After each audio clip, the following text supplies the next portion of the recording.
প্রথম দিন সেন্ট মার্টিনে দ্য বিচ ক্যাম্প নামের একটা রিসর্টের বিচ ভিউ কটেজে ছিলাম। ফার্স্টে একটা রুম ট্যুর দিয়ে দিই। মোটামুটি নিট একটা রুম ছিল, ছোট। দরজা দিয়ে ঢুকে একটা খাট, এই পাশে একটা ছোট ড্রেসিংয়ের মতো ছিল, অ্যান্ড দেন একটা ওয়াশরুম। ওয়াশরুমটা একটু ডার্ক ছিল অ্যান্ড আর একটু ক্লিন হতে পারতো আসলে। আর এই রুমটার ভাড়া ছিল 6,000 টাকা। এই রুমটার সবচেয়ে সুন্দর একটা বিষয় হচ্ছে বিছানায় শুয়ে একদম সমুদ্র দেখা যায়।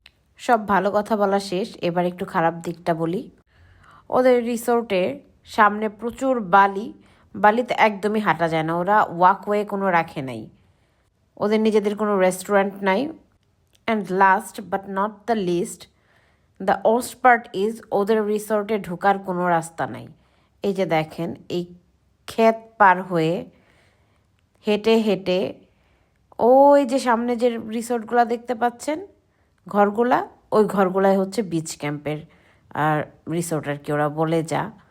এদিক দিয়ে মাঝে মধ্যে ছোটোখাটো রিক্সা যায়, আবার মাঝে মধ্যে যায় না।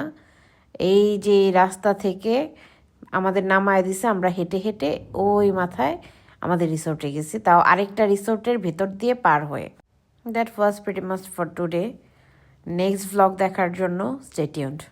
আল্লাহ হাফেজ, বাই।